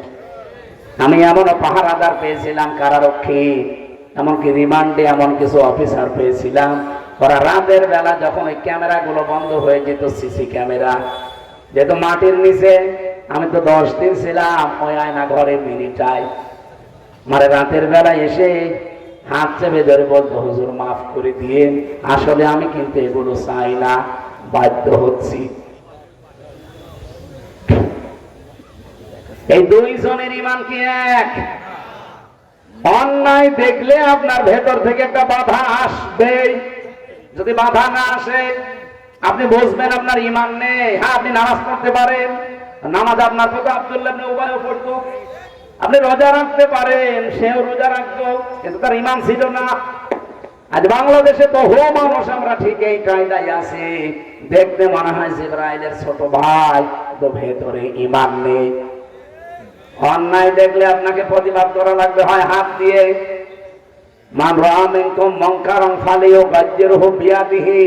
এই যে বিয়াদিহি, ইয়াদুন মানে শুধু এই হাত না, আপনি এই হাদিসের ব্যাখ্যা পড়ে দেখেন, হযরত আবু সাঈদ খুদরি থেকে বর্ণিত বুখারী শরীফের হাদিস। এই আদনের ব্যাখ্যায় তিনি লিখেছেন, আদন মানে এই হাত, আদন মানে ক্ষমতার হাত, আদন মানে পাওয়ার, আদন মানে আইনের হাত, আদন মানে প্রভাব প্রতিপত্তির হাত। যে যে হাতের অধিকারী সেইটা সে ব্যবহার করবে। যদি সে সেইটা অন্যায় দেখার পরেও ব্যবহার না করে তাহলে তার ঈমান নেই। দ্বিতীয় পয়েন্টে আসা রাখবে, সে যদি প্রতিবাদী হয়, হাতের দ্বারা পারে না, প্যারালাইজ হয়েছে হাতে, সেই ক্ষমতা নেই, তাহলে সে যেন প্রতিবাদ করে। আজকে সাতক্ষীরা যে চেয়ারম্যান, এই কলাঙ্গার চেয়ারম্যান কবির বিন সামাদ ভাইকে স্টেজে অপমান করেছে, এই কারণে সারা বাংলাদেশের সব আলেম কিন্তু আজকে ফুঁসে গেছে। এরা ফুঁসেছে এমনি না, এরা প্রতিবাদ জানাচ্ছে তাদের ঈমান রক্ষার্থে। এই অন্যায়টা দেখে যদি কেউ প্রতিবাদ না করে, বুঝতে হবে ঈমানের ভেতরে দুর্বলতা আছে। 3 নাম্বার পয়েন্টে ছিল, আপনি যদি এটাও না পারেন, অন্তত অন্তরে ঘৃণা করবেন আর পরিকল্পনা করবেন কি করে এই অন্যায়টা বন্ধ করা যায়। এটাও যদি আপনার ভেতরে না আসে, যে যা করছে করুক, লা ইলাহা ইল্লাল্লাহ, তাহলে আপনি বুঝবেন আপনার ঈমান নেই। কারণ আদাফুল ঈমান ইসমে তাফসীল, এটা এর চাইতে নিচে আর কোনো ঈমান নেই। এটা ঈমানের সর্বনিম্ন স্তর। এই যে 3টা বললাম ধাপে ধাপে, আপনি কোনটাতে আছে বলেন? অন্যায় দেখে এখন যেহেতু আগস্টের 5 তারিখের আগে নেই, এখন এপ্রিলের 24 তারিখ চলছে, কথা বলেন এখন। আগামী আবার 2-2.5 মাস পরে কিন্তু আগস্ট আসতেছে। এই আগস্ট আসার আগে আমরা চাই এদেশের নিরপরাধ যারা এখনো পর্যন্ত বিনা কারণে হাসিনার বানানো জেলখানায় জেলে আছে, এই নিরপরাধ এই মাসলুম মানুষদেরকে মুক্ত জীবনে সবগুলো বের করে দেওয়া লাগবে। নয়তো আবার আগস্ট কায়েম হলে এখন যারা আরামে বসে চেয়ারে মসে তা দেখছেন, চেয়ারে থাকতে পারবেন না, সে যেই হোক। অনেকে আইনের চেয়ারে বসে সব বেআইনি কথা বলছে এখন, অথচ আগস্টের 5 তারিখের আগেও কিন্তু সে আইনের কথাই বলতো। এই কথা বলছেন, সংস্কৃতির নাম নিয়ে এমন মানুষকে দায়িত্ব দিয়েছে যে লোকটা সমকামী, নিজের স্ত্রীকে দিয়ে পর্যন্ত এই কাজ করায়। 96% মুসলমানের দেশে এরকম একটা মানুষকে দায়িত্ব দেওয়া, আগস্টের 5 তারিখের আগে তো খুঁজে পাওয়া যায়নি। যে মানুষগুলো জীবন দিয়েছে একটা একটা করে খোঁজ নিয়ে দেখেন, সবগুলোই ছিল অধিকাংশ মুসলমানদের সন্তান। এজন্য আগামী আগস্ট আসার আগে নিজেকে সামলান, পরিবর্তন করেন, সংশোধন করেন। আমরা চাই না আবার আগামী আগস্ট এই বাংলাদেশে উল্টাপাল্টা আগস্ট ফিরে আসুক। কারণ আগস্ট আসলে একটা ঝামেলা, কথা বলেন না। আগস্টের 5 তারিখে মেয়ে শেষ, 15 তারিখে বাবা শেষ। আবার যদি আগস্টের 15 তারিখ আসে, চেয়ারে আন্দাজে যারা বসে আছেন তারাও শেষ হয়ে যাবে। 64 জেলায় কম বেশি আমি যাচ্ছি, অবস্থা সবই কিন্তু এরকমই, সবাই খুশি আছে। আপনারা আর কত তাল বাহানা করবেন এই মাসলুম মানুষটার সামনে? আমি নিজে ছিলাম, এই জন্য বারবার বলছি, আল্লাহর কসম লোকটাকে ছেড়ে দেওয়া লাগবে এই 6 তারিখে। যদি এর বড় তাল বাহানা করেন, আমির জামাত যে ঘোষণা দিয়েছিল স্বেচ্ছায় লক্ষ লক্ষ মানুষ নিয়ে আমি কারাবরণ করবো, আপনি জায়গা দেবেন কোথায়? সারা বাংলাদেশ মিলে যত কারাগার আছে মাত্র 1,10,000 মানুষ ধরে, এর যাতে মানুষ বেশি ধরে না, রাখবেন কোথায়? সেটা কিন্তু আবার আগস্টের 5 তারিখ চলে আসবে। এই জন্য নিজেরা যদি আরামে থাকতে চান, আমাদেরকেও স্বস্তিতে থাকতে দিতে চান, আশা করছি শুধু এটিএম আজহার না, যত নিরপরাধ মানুষ এই 15.5 বছরে বিনা কারণে মিথ্যা মামলায় মিথ্যা সাক্ষীর কারণে জীবন নষ্ট করছে, সবগুলোকে বের করে দেওয়া লাগবে। অনেক মানুষ এখনো পর্যন্ত, কালকে একজন বলছিল না ওনার সাজা হয়ে গেছে এই জন্য ওনারা ছাড়া যাচ্ছে না। ওনার সাজা হওয়ার কারণে যদি ছাড়া না যায়, তারেক জিয়া 8 বছর সাজা ছিল, কি করে ছাড়লেন? ওনারে ছেড়ে দিয়েছেন, আমি দুঃখিত, আমি আরো আনন্দিত। ওনারা আগে আরো ছাড়ার দরকার ছিল, কারণ মিথ্যা মামলা। হ্যাঁ, বাবরকে 17 বছর পরে ছাড়লেন কোন কারণে? তারেক জিয়ার স্ত্রী ডাক্তার জোবাইদা রহমান 3 বছর সাজা হয়েছিল, ছাড়লেন কি করে? ম্যাডাম খালেদা জিয়া 6 বছর সাজা হয়েছিল, ছাড়লেন কি করে? আপনারা উল্টা পাল্টা ফতোয়া দেবেন না ভাই। আপনি তো ফতোয়া দেওয়ার যোগ্য না, আমি মুফতি, ফতোয়া আমি দেব। সুতরাং ফতোয়া উল্টা পাল্টা দেবেন না। ফতোয়া কিন্তু আমরা তৈরি করছি, ফতোয়ার কারখানা নিয়ে বসে আছি। জিজ্ঞাসা কর, ফতোয়ার কারখানা না আমরা? আপনি ফতোয়া দিচ্ছেন যে না ওনার সাজা হয়ে গেছে, ছাড়া যাবে না, তাহলে এই যে যেগুলো ছাড়লেন বলেন কোন ফতোয়া দেবেন এবার? নিজের বেলায় সোনোয়ালা, অন্যের বেলায় দুই আনা না? এই বৈষম্য ছিল, এই জন্যই তো 2732 জন জীবন দিল। 34,000 মানুষ এখন হাসপাতালে পড়ে আছে বিভিন্ন জায়গায়। এরা খেলা করার জন্য জীবন দেয়নি। আবার যদি বাংলায় বলছি, বাঙালিকে হাইকোর্ট দেখাতে চেষ্টা করেন না, 6 তারিখের পর কিন্তু সামাল দিতে পারবেন না। কারণ আগস্টের 5 তারিখের আগের শরীর দেখেন, এই দেশে 100 জনের মাত্র 15 জন বলতো আমরা এই দেশে ইসলাম চাই। তার ভেতরে আব্দুল হাই একজন। কি ওনারা জিজ্ঞাসা করেন চাইতো না? এখন এই যে এপ্রিলের 17 তারিখের একটা রিপোর্ট পেয়েছি, আজকে তো 24 তারিখ, 17 তারিখের রিপোর্ট এসেছে এই দেশের এখন 100 জনের 77 জন মানুষ বলছে আমরা এই দেশের রাষ্ট্রভাবে ইসলাম চাই। আর আমরা এগুলো বানিয়ে নিয়ে, এগুলো সব খ্রিস্টানরা বানিয়েছে রিপোর্ট। এমনি মোদির মাথা খারাপ হয়ে গেছে, দাদা তো পাগল হয়ে গেছে। 100 জনের 77 জন এমনি তার নম নম করছে না। সেদিন ইউনুসকে দেখে কি বলেছিল, বাবা অমনি করে না। পেছনে কোনো কারণ আছে ভাই। আমরা আর একটু অ্যাক্টিভ হয়ে থাকি, দেখেন আমার মনে হয় দাদার ধুতিও খুলে যাবে। ধুতি ভরে থাকে তো, ধুতিও খুলে যাবে। যেভাবে ব্যবসা বাণিজ্য চীনের সাথে, তুরস্কের সাথে, সৌদির সাথে, পাকিস্তানের সাথে আরম্ভ অলরেডি করেছে, ওরা না খেয়ে মরবে। ওদের এখনই যে অবস্থা, শুধু চীন বলেছে যে 1000 বেডের হাসপাতালগুলো বাংলাদেশে আমরা 8টা বানাবো, 8 বিভাগে। ওদের মাথা অলরেডি খারাপ হয়ে গেছে। করছে কি? কিচ্ছু লাগবে না, শুধু একটু একটু ছেড়ে দেন, আর এর সাথে কোরআনটা যোগ করে দেন, সোনায় সোহাগা হয়ে যাবে। ডক্টর মোহাম্মদ ইউনূস 2 নবীর নাম নিয়ে বসে আছে। যেহেতু 2 নবীর নাম, তো আমরা আপনার কাছে বড় আশা করি 2টা নবীর নাম নিয়ে আপনি আছেন, মোহাম্মদ একটা, ইউনূস একটা। সুতরাং 2 নামে মর্যাদা রাখেন। জীবনের শেষ খেলা একটা খেলে দেন। এই দেশে কোরআনের বিধান আমি যাওয়ার আগে কায়েম করে দিয়ে গেলাম। 92% এই দেশে যারা আছি আমরা, হিন্দু, খ্রিস্টান, বৌদ্ধ, মুসলিম, সব কৃতজ্ঞ থাকবে। এই কথা বলেন না কেন? এটা একটা দেখার আশা জাগে, সারা জীবনের আশা আমার, যে কোরআন দিয়ে কি করে চলছে দেশটা আমি যেন দেখে মরতে পারি। বলেন আমিন। কোরআনের পাখি যতগুলো স্বপ্ন দেখেছিল সবগুলোই আল্লাহ দেখিয়েছে। অনুযায়ী বলেছিল না যে এখান থেকে শুধু নাড়া দেওয়া হবে, দিল্লি পড়বে, তাই বলেছে। খালি বলেছিল যে ইঁদুরের গর্ত পাবে না জালেমরা, তাই পাচ্ছে না। যেটা যেখান থেকে মুখ বের করছে কেরামত কাজীর মতো সেটা ধরা পড়ছে। উনি বলেছিল যে এই দেশে আমার আশা, আমার বিশ্বাস, কালেমার পতাকা পথ পথ করে উঠবে। উনি দেখতে পারেন নাই, ওনার নায়েবে রাসূল আমরা আছি না? এই কথা বলেন না কেন? আমাদের স্বপ্ন এটা, আমরা যেন চোখে দেখে যেতে পারি। বলেন আমিন। আমার কথা ছিল আমি আপনি ইসলামে পরিপূর্ণ প্রবেশ করেছি কিনা। আল্লাহ প্রথমে ডাক দিলেন ইমানদারকে। আর ইমানদার কারা? এই হাদিস দ্বারা প্রমাণিত। ভালো কাজ দেখলে আপনার ভালো লাগবে, অন্যায় দেখলে আপনার কাছে কষ্ট লাগবে।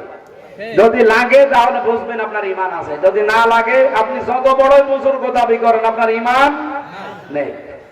ওদখুলু, বহু বছর এইটা আল্লাহ বলেন সবাই মিলে প্রবেশ করো ফিসসিলমি, ইসলামের মধ্যে কাফা, পরিপূর্ণভাবে। আল্লামা বাইজাবি রহমাতুল্লাহ আলাইহি, নাসিরউদ্দিন বাইজাবি উনি লিখেছেন, তুমি যে আল্লাহর ইসলামে পরিপূর্ণভাবে প্রবেশ করলে তার প্রথম প্রমাণ হচ্ছে আত্মসমর্পণ করা। তুমি যদি দেখো যে আমি আত্মসমর্পণ করেছি, তাহলে বুঝবে যে আমি ইসলামে প্রবেশ করলাম। এখনো পরিপূর্ণ হয়নি, আরো 4টা আছে। 1 নম্বরে আপনি আত্মসমর্পণ করবেন কার কাছে?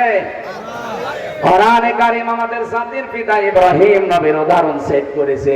সূরা বাকারার 31-32 নাম্বার আয়াতে পাবেন এই দলিলগুলো।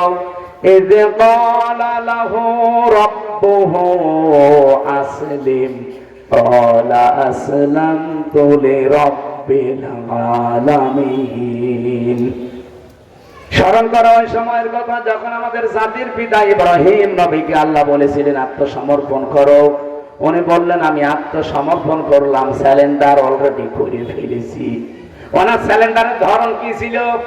এখানে কয়টা ধরন পেয়েছি আমি, এদিকে তাকান। 1 নম্বরে উনি ধরন দিয়েছেন গাছের মাথায় বসে কোড়াল দিয়ে কাটছিলেন। আল্লাহ বলেন আত্মসমর্পণ করো আসলিম। তিনি বললেন এখানে বসে কিভাবে করা যায়? আল্লাহ বলেন গাছের মাথায় বসেই খাতনা করো। উনি কোড়াল দিয়ে ওখান থেকে খাতনা করে ডাক দিলেন ক্বালা আসলামতু লিরাব্বিল আলামিন। এটা প্রথম ধরন, যেখানে যা বলেছে আল্লাহ ঠিক ওই জায়গায় তাই করেছে।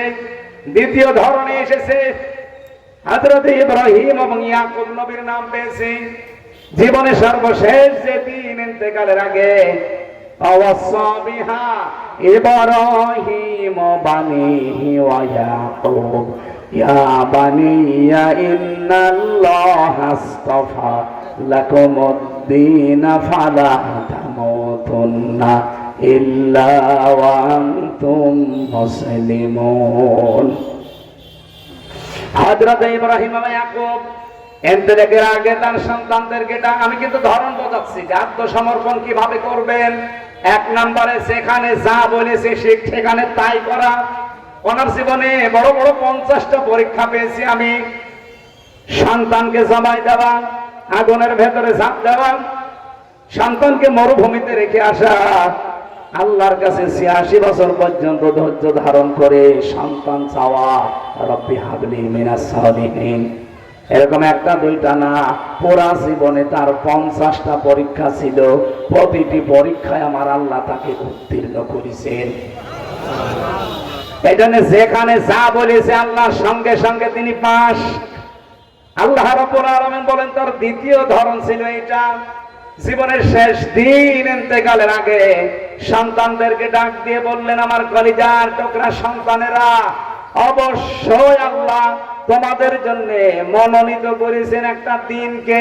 এজন্য দিনের আগে আলিফ লাম দিয়েছেন। আলিফ লাম শুধু শেষ না, এর আগে কম আছে, লাকুমুদ্দিন। কম দিয়ে আল্লাহ জানাতে চেয়েছেন শুধু ইসমাইল আর ইসহাক না। ইসমাইল ইসহাক হলে কম দিতাম না, কমা দিতাম। তাম পৃথিবীতে ইব্রাহিমের সন্তান যারা কিয়ামত পর্যন্ত আসবে সবাই এই বহুবচন জমির এই কমের ভেতরে আছে। সুবহানাল্লাহ বলতে পারেন না? তাহলে আমরা ইব্রাহিমের সন্তান যারা দাবি করি, জাতির পিতা হিসাবে যাকে আমরা মানি, নাম কি? আরো জোরে। উনি ওনার সন্তানদেরকে উপদেশ দিয়েছেন, নসিহত করলেন, ওই সন্তানের ভেতরে আমি নেই, আপনি নেই। তাহলে আমাদের জন্য উপদেশ কি ছিল?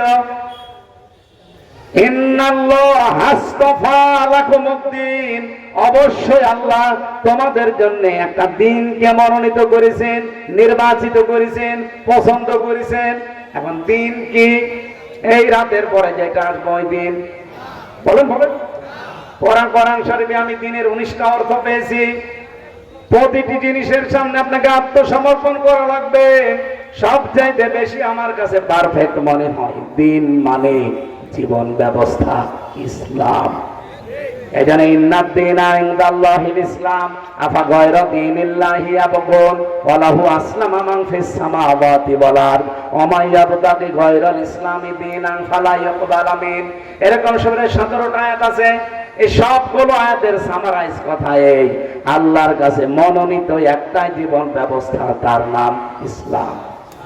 সুতরাং বাংলাদেশে যারা আজ ইসলাম বাদ দিয়ে অন্য কোন বিধান, অন্য কোন নিয়ম নীতি কায়েম করতে চাচ্ছেন, আল্লাহর কসম আপনি জীবনেও ইসলামে পরিপূর্ণ প্রবেশ করতে পারেননি। আমরা ইসলামে পরিপূর্ণ প্রবেশ করতে চাই। এই জন্য জীবন ব্যবস্থা হিসাবে এই বাংলাদেশে আমরা কায়েম করতে চাই কাকে? ইসলামকে। বলেন বলেন, আরো জোরে বলেন। এটা যদি আপনার কাছে রাজনীতি মনে হয়, এটাই তো আমার রাজনীতি। এটা যদি ধর্ম ব্যবসা মনে হয়, এটা আমার ধর্ম ব্যবসা। কারণ আমি ইসলামে পরিপূর্ণ প্রবেশ করতে চাই। আমার পিতা আমাকে ওসিয়ত করেছে, এই কথা হচ্ছে না? আমার পিতার শেষ ওসিয়ত ছিল লা তামুতুন্না, মরবা না, ইল্লা ওয়া আনতুম মুসলিমুন, যতক্ষণ মুসলমান না হতে পারো। আমরা পুরুষ মানুষ যারা, আমাদের মুসলমান হওয়ার নিয়ম, মেয়েরা যারা এসেছে তাদেরও মুসলমান হওয়ার নিয়ম নেই। এই কোরআনে আল্লাহ 500 আইন দিয়েছেন, শরীয়তের বিধান বলা হয়। এগুলোর সামনে স্যারেন্ডার করা, আত্মসমর্পণ করা, নিজের মন আর বলে কিছু নেই। ওই যে আয়াতটা পড়লাম আমি শপথের দিনও পড়েছিলাম, ইন্না সলাতি, এর ভেতরে সব আছে। অনুসুকি, এর ভেতরে আরো বেশি আছে। সলাতের ভেতরে যত কিছু আছে, নুসুকের ভেতরে আরো বেশি আছে। আমার সলাত, আমার নুসুক, নুসুক মানে কি? শুধুমাত্র কোরবানি না। এটা তাফসিরে ওই যে মাযহারিতে আছে, আল্লামা সানাউল্লাহ পানিপতি রহমাতুল্লাহ আলাইহি মাযহারি তাফসিরে উনি লিখেছেন। এই জায়গায় আমি ব্যাখ্যা করতে গিয়ে পেয়েছি, নুসুক শব্দের তিনি 3টা অর্থ দিয়েছেন। 1 নম্বরে নুসুক মানে কোরবানি করা, 2 নম্বরে নুসুক মানে হজের কার্যকলাপ, 3 নম্বরে নুসুক মানে ইবাদত বন্দেগী। বলেন তো একটা জীবনের বাইরে আর থাকে কি? বলেন, এর বাইরে আর কেউ তো থাকে না। তার মানে আমার নামাজ, আমার জীবনের যত কোরবানি আছে, এমনকি আমি যদি বেঁচেও থাকি, আমি যদি মরিয়েও যাই, লিল্লাহি রাব্বিল আলামিন, আমার রবের জন্য। মুসলমান পুরুষ মানুষ আমরা যারা এখানে দাবি করছি, আমাদের জাতির পিতা আমাদেরকে শিখিয়েছেন মুসলমান হওয়া লাগে কি করে। ওই জীবনের প্রথম দিন থেকে তিনি পরীক্ষায় অবতীর্ণ। 50টা পরীক্ষা পরপর দিলেন, কোন পরীক্ষায় তিনি ফেল করেননি। আমরা তার সন্তান হিসাবে ফেল করলে হবে? বলেন বলেন। আমাদের মা হযরতে হাজেরা, তিনিও পরীক্ষা দিয়ে তিনি এমন মুসলমান ছিলেন আল্লাহর সিদ্ধান্তের সামনে। তিনি শুধু স্বামীকে বলেছিলেন, স্বামী আমার মরুভূমির ভেতরে পানি আর খাবার ছাড়া আমার এই মাসুম বাচ্চাকে সহ রেখে যাচ্ছেন, এটা কি নিজের ইচ্ছায় না আল্লাহর ইচ্ছায়? হযরত ইব্রাহিম 86 বছর বয়সে বাবার সন্তান, কথা বলতে পারছিলেন না, শুধুমাত্র ইশারা দিয়েছিলেন আকাশের দিকে, আমার ইচ্ছা না আল্লাহর ইচ্ছা। হযরত ইব্রাহিম নবী আলাইহিস সালামের কথা ইঙ্গিত দেওয়ার পরে হাজেরা আমাদের মা, তিনি যে কথার জবাব দিলেন যে নিশ্চিন্ত মনে বাড়ি ফিরে যান। ওই আল্লাহর উপরে আমার ভরসা এতটাই বেশি আছে, যার আদেশ মতো আপনি আমার সন্তানকে মরুভূমিতে রেখে গেলেন, উনি জীবনও আমার সন্তান আর আমাকে পানি আর খাবারের অভাবে মারবেন না। তার এই বিশ্বাস সত্য হয়েছিল না হয় নাই? এখনো পর্যন্ত তার প্রমাণ চমচম। এই কথা বলে দেখেন, নবী ইব্রাহিম দোয়া করেছিলেন আমার সন্তানদেরকে ফল ফলাদি দিয়ে তুমি রিজিক বৃদ্ধি করে দেবে। আপনি দেখেন, খালি পাহাড় পাথর আর মরুভূমি, কিচ্ছু নেই, অথচ আরব জানে কোন খাবারের অভাব আছে? ইব্রাহিম নবীর দোয়া এটা। উনি হাজার হাজার বছর আগে দোয়া করেছিলেন, ওখান থেকে আরম্ভ হয়েছে। যদি ইব্রাহিমের আদর্শ আজও তারা মেনে চলতে পারে, তাদের অভাব কোনোদিন হবে না। আমরা ইব্রাহিমের সন্তান দাবি করছি, আমাদের মা বোনদেরকেও হাজেরার মতো এরকম তাওয়াক্কুল করা লাগবে, ভরসা করা লাগবে। কার প্রতি? 86 বছর পর্যন্ত তার সন্তান হয়নি, কোনদিন তিনি মাজারে যাননি, কবরে যাননি, কোনো বাবার কাছে যাননি। আর আপনি, আপনার ভেতরে আকীদাটা, আমি এই যে ইসলামে প্রবেশ করার 5টা কথা বলছিলাম, তার 2য় নম্বর এটা, আকীদা সাফ করা লাগবে, আকীদা বিশুদ্ধ করা লাগবে। অধিকাংশ মেয়েদের নামাজ আছে, রোজা আছে, পর্দাও করে, কিন্তু একটু অসুখ বিসুখ হয়ে গেলে, সন্তানাদি হতে একটু দেরি হলে ওরা আর মাথা ঠিক থাকে না, চলে যায় একবারে আটরশি, একবারে চলে যাচ্ছে যে সুরেশ্বরী। আর এই যে গোয়ালন্দ ঘাট পাওয়ার আগে এক মাজার আছে, অনেকে যে মাথা ঢোকাচ্ছে। এমনকি আমার মতো হুজুর পেলে অনেকে পাগল হয়ে যায়। সেদিন বগুড়াতে এক মহিলা এসে বলছে, মহিলা না স্বামী পাঠিয়েছে, ওর স্বামী এসে বলছে হুজুর আপেল পড়ে দেন। আমি এসে ফাতিহা পড়ে ফু দিলাম, আমার কানের কাছে মুখ নিয়ে বলছে এমন ভাবে আপেল পড়বেন যেন ছেলে হয়। আপেল ফেলে আপেল কয় ফেলে দিয়েছি কেন? আরে ভাই আপেল পড়ে যদি ছেলে হইতো যে আমার ম্যাডামের 3টে মেয়ে হইতো না, আমি ওরে শুধু আপেল খাওয়াতাম। এত কিছু পড়ি শুনে তারপরও 3 মেয়ে, আর আপনি আমার কাছে এসেছেন যে আপেল পড়া নেবেন। আপেল ফেলে দিয়েছি, আমার বউ পাঠিয়েছে খালি মারবার মেয়ে হয়, হুজুরকে দিয়ে এমন আপেল পড়াবেন যেন ছেলে হয়। আমি কি ডাউনলোড করে দেব? মা বোনেরা, আকীদা বিশুদ্ধ করেন। একটা মাসলুম দল বাংলাদেশে, জামাত ইসলামী বাংলাদেশ, তাদের আকীদা ঠিক নেই, আকীদা ভ্রান্ত। এই কথা তুলে অনেকে ফতোয়াবাজি করে। দাঁত মুখ খুলে ফেলা দরকার এই শয়তানগুলো। কিসের আকীদার কথা বলেন? বাংলাদেশ জামাত ইসলামের আকীদা হচ্ছে আল্লাহর জমিনে আল্লাহর দ্বীন কায়েম করা। এর বাইরে যদি কোনো আকীদা থাকে ওই জামাত আমি মানি না। আপনি জিজ্ঞাসা করে দেখেন, যদি কেউ থাকে জামাত ইসলামের, তার এনে গোপনে বলেন যে তোমার আকীদা কি? ও যদি বলে আমার বাবার আইন কায়েম করা আমার আকীদা, ওরে ওই সময় ওই দল থেকে বাদ দিয়ে দেবে। আমার আকীদা হচ্ছে আল্লাহর জমিনে আল্লাহর আইন চলবে। আলাহুল খালকু ওয়াল আমর, এই কথা বলছেন না? জমিন যার আইন চলবে, এই আকীদা বিশুদ্ধ করেন। এই আকীদা অনেকের নেই, তাদের কোনো ফতোয়া নেই, অথচ এই মাসলুম দলটার উপরে আজ বছরের পর বছর এরকম মিথ্যা তহমত দিয়ে জাতিকে দূরে রাখতে চায়। জাতিও এখন বুঝে পেরেছে যে বাংলাদেশে একমাত্র সঠিক আকীদাই এদের, যারা বলে আল্লাহর জমিন আমরা আল্লাহর আইন চাই। আমরা আল্লাহর জমিনে আল্লাহর আইন চাই না। এটা আপনি আন্দাজে উল্টা পাল্টা ধারণা করবেন না, আমি সঠিকটা বললাম। আপনি খুঁজে দেখেন, যদি এর সাথে না মেলে আপনার দল করার দরকার নেই। 3 নাম্বারটা বলছে উন্নত চরিত্রের অধিকারী হওয়া লাগবে আমাদের। উত্তম চরিত্র গঠন করার মৌলিক যে পদ্ধতিগুলো আছে এগুলো অনুসরণ করা দরকার।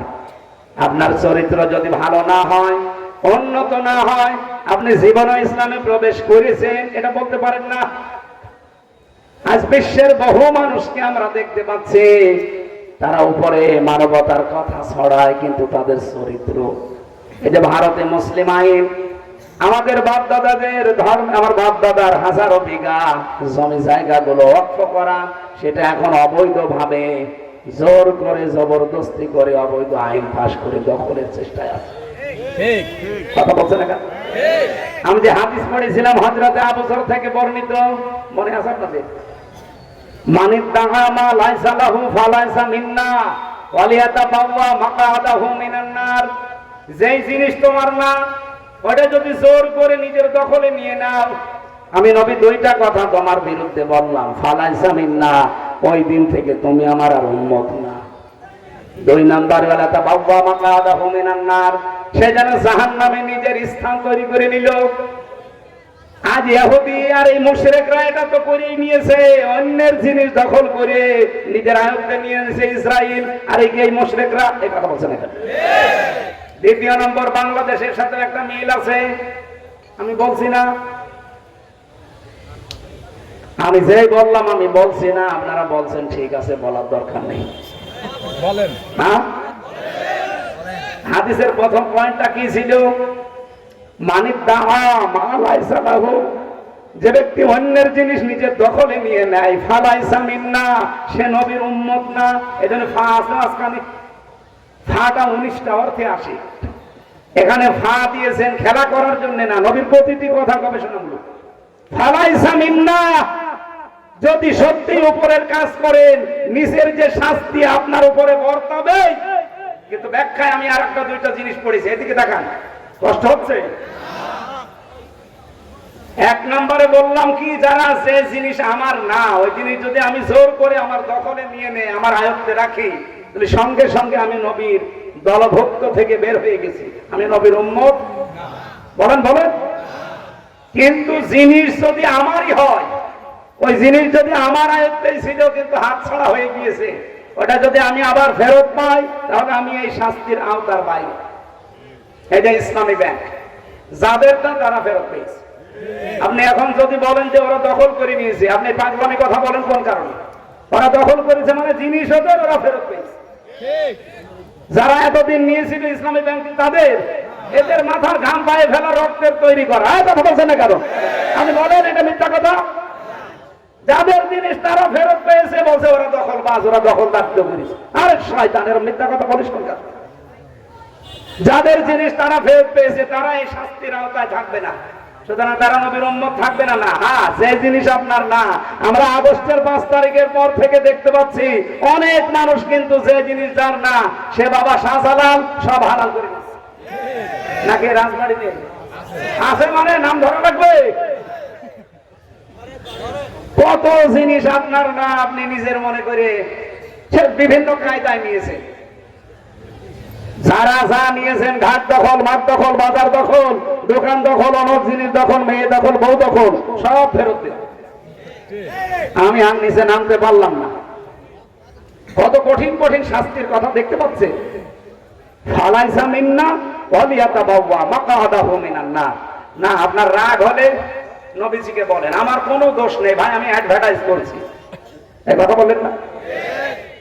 আপনার উন্নত চরিত্রের নমুনা এই, আপনাকে গালি দিয়েছে এই যে চেয়ারম্যান খাতখেরার আলীপুরের এই আব্দুর রউফ, এই চেয়ারম্যান কয়েকদিন আগে একটি অনতারে গালি দিয়েছে, বলেছে একটা বাটপার, এটা বিয়াদব। সে আলেমদের অপমান করবে না করবে, চরিত্র তো ওইরকম, খালি মানুষের জিনিস কিভাবে মেরে খাবে সেই ধান্দায় থাকে। এটা চরিত্র ঠিক করে। উন্নত চরিত্রের অধিকারী কারা, এই দেশের মানুষ এখন সব অলরেডি বুঝে ফেলেছে। এই জন্য ইসলামে প্রবেশ কারা করছে, আমরা এখন যদি এই লাইন দিয়ে পরিমণি হেঁটে যাই, আপনি ওয়াজ বাদ দিয়ে দৌড় দেবেন, কিন্তু সবাই না। পরিমণি না, পরিমণির খালাও যদি হেঁটে যায়, এই লোক দৌড় দেবে? যদি দৌড় দেয় তাহলে মানুষের ওনার সাথে আমিও দৌড় দেবো, জীবনও যাবে না, কারণ ওইভাবেই গড়ে উঠেছি। আল্লাহর কসম আপনাকে আমি গ্যারান্টি দিয়ে গেলাম, মাত্র 6 মাস ওই 9টা বিষয় খালি পূরণ করেন আল্লাহর কাছে, 6 মাসের ভেতরে আল্লাহর কসম আপনি ভালো মানুষ হয়ে যাবেন, আপনার জীবনই পাল্টিয়ে যাবে। 4 নাম্বারটাই পেয়েছি, সব কাজে ইখলাস লাগবে। আর এটা যাদের ভেতরে আছে আমি নিজে প্রমাণ করেছি আমিরে জামাতকে দিয়ে, বাংলায় বলছি ভাই আপনি এটা রেকর্ড হচ্ছে, আমি ওনারে নিজে পরীক্ষা করার জন্য না, এমনিতে একবার হাতের ভেতরে 60,000 টাকা দিলাম যে স্যার এটা রাখেন। আল্লাহ সঙ্গে সঙ্গে সামনে নুরুল ইসলাম বুলবুল ভাই ওনারে দিয়ে বলছে সংগঠনে কাজে লাগা। আমি দিলাম ওনার পারিবারিক খরচ করার জন্য, ব্যক্তিগত, লোকটা দিয়ে দিলে দেখলো না কয় টাকা আছে। অস্ট্রিয়ায় গিয়েছিল, কানে কানে আমি টাকা দিলাম, হাতের ভেতরে প্রথমে 15,000 আর ঘরের ভেতরে এসে 10,000। ও ছাতা সব দেখি সামনে শাহাবুদ্দিন ভাই ওনারা দিয়ে দিল। কি গো, টাকা দিয়ে কি করি? যারে দি খরচ করার জন্য। আরে কোন মানুষ যদি দুনিয়া বিমুখ হয়ে যায়, ওর ভেতরে আল্লাহ এমন এমন সূক্ষ্ম জিনিস দান করে যেটা পৃথিবীর অন্য কেউ জানে না। এই দেশের সাংবাদিক প্রশ্ন করেছিল আমির জামাতের কাছে যে এত জনপ্রিয় আপনার এত দল, একবারও তো ক্ষমতায় যেতে পারেন না, আপনাদেরকে মানুষ চায় না কেন? জবাব দিয়েছে মহসিন আজান দেয়, সবাই নামাজ পড়তে আসে, আজান তো আমরা ঠিকই ইখলাসের সাথে দিচ্ছি, এদেশের মানুষ সাড়া না দিলে দোষ কি মুয়াজ্জিনের না মুসল্লিদের? আপনি সূক্ষ্ম কথা কি বের করা হতো সহজ। 5 নাম্বারটাই পেয়েছি, লেনদেনে স্বচ্ছ হওয়া। এটা নারী পুরুষ আমাদের অনেকের ভেতরে নেই, যে দোকানে বাকি খায় ওই দোকানের সামনে যায় না। আপনি ইসলামে এখনো পরিপূর্ণ প্রবেশ করতে পারেননি, 5টা বিষয় থাকতেই হবে। 9টাকে আমি সামারাইজ করলাম, এটা ফিজিল আলীল কোরআনে পাবেন, সাইয়্যিদ কুতুব এমন সুন্দর ভাবে দিয়েছেন না। 1 নম্বরে আত্মসমর্পণ করা লাগবে দ্বীনের কাছে, 2 নম্বরে বিশুদ্ধ আকীদা তৈরি করা লাগবে, 3 নম্বরে উন্নত চরিত্রের অধিকারী হওয়া লাগবে, এটা ট্রেনিং দেওয়া লাগে, এমনি হয় না। 4 নম্বরে ইখলাস লাগবে প্রতিটি কাজে, 5 নম্বরে লেনদেন স্বচ্ছ হওয়া লাগবে। আল্লাহ নারী পুরুষ যারা আমরা এসেছি প্রত্যেককে এই 5টা কাজ করে ইসলামে পরিপূর্ণ প্রবেশ করার তৌফিক দেন। সম্মানিত মা বোনরা, আপনাদের জন্য আমার জীবনের একটাই ওয়াজ, খাদিজাতুল কুবরা রাদিয়াল্লাহু তাআলা আনহা জীবনে 1 ওয়াক্ত নামাজ পড়েননি, একটা রোজা রাখেননি, একটা দিনের জন্য তিনি পর্দা করেননি, জীবনে 1 হজ করেননি, একবারও 1 টাকা যাকাত দেননি, কিন্তু আল্লাহ নিজে তাকে সালাম দিয়েছেন আর জান্নাতে একটা ঘর বানিয়ে তার পুরা জীবন আমি পড়ে দেখেছি একটাই মাত্র কারণ, তিনি জীবনে কোনো দিন এই যে বলতে পারেন যে এতদিন নামাজ পড়লো না, রোজা রাখলো না, পর্দা করলো না, জান্নাত পাবে মানে হ্যাঁ পাবে, কারণ উনি ইন্তেকালের পরে এই বিধানগুলো সব নাযিল হয়। উনি পাননি তাই মানেননি, কিন্তু ওনার জীবনী পড়ে আমি একটা বিষয় ক্লিয়ার, কোন দিন এক দিনের জন্যও স্বামীর মনে কোনদিন তিনি দুঃখ দেননি। এখানে যারা আছেন একটা কথা আপনি বলতে পারবেন যে জীবনে বিয়ের পর থেকে আজ পর্যন্ত কোনদিন একটা দিনের জন্য আমার স্ত্রীর কাছে আমি কোনো দুঃখ পাইনি? হাত তোলেন তো এরকম স্বামী। প্রত্যেক দিনই পাই। একটা মানুষও নেই, একজন মুরব্বী মানুষ আছে আপনার স্ত্রী আছে? আল্লাহর ওলিতে পাওয়া গেল। একটু দাঁড়ান তো দাদা, এরকম বউ দেখে বিয়ে করবেন? আপনার তাই না। সম্মানিত মা বোনেরা, শুনলাম বিভিন্ন জায়গায় বসে আছেন, দেখেন লক্ষ লক্ষ মানুষ এখানে, এখানে না থাকলেও ক্যামেরার সামনে আছে, সারা পৃথিবীর কত মানুষ দেখতেছে। একটা স্বামী হাত তোলে না, একটা বুড়ো হাত তুলিছে না। আমি তো আশা করছিলাম যে সামনে 3 চেয়ার আলা হাত তুলবে, না আমিও পারলাম না, কারণ মিথ্যা কথা বলবো কি করে, দুঃখ পেয়েছি এই জন্য হাত তুলতে পারি না। তারপরও ম্যাডামের উপরে খুশি, এটা রেকর্ড হচ্ছে তো, না আজকে সে আবার থাকতে দেবে না। না উল্টিয়ে যদি বলা হয় যে এখানে মেয়েরা যদি বলে, বলেন তো যে জীবনে কোনোদিন স্ত্রীর মনে একদিনের জন্য নবীর মতো দুঃখ দেয়নি, এরকম স্বামী আছে কিনা? তাও পাওয়া যাচ্ছে। সম্মানিত মা বোনেরা, নামাজ রোজা পর্দা এটা মাস্ট বি করাই লাগবে, কিন্তু স্বামীকে অনেকে গুরুত্ব দিতে চান না। খাদিজাতুল কুবরাকে আল্লাহ জান্নাত দেওয়ার কারণে এটা ছিল স্বামীর খেদমত। আল্লাহ মেয়েদেরকে এই লাইনে খাদিজাতুল কুবরাকে অনুসরণ করার তৌফিক দিন, আমিন। আমি জেলখানায় 3টা বই লিখেছিলাম ছোট ছোট করে, তার ভেতরে এই একটা সৃষ্টি নিয়ে লেখা। শিক্ষিত মানুষরা নিয়েছেন, কয়েক পেজ আছে আমার এই গাড়িতে, যদি পারেন এটা নিয়েছেন, আমি প্রিন্সিপাল সাহেবকে এটা দিলাম, যদি থাকে আপনারা নিয়েছেন গাড়ি থেকে, কাজে লাগবে।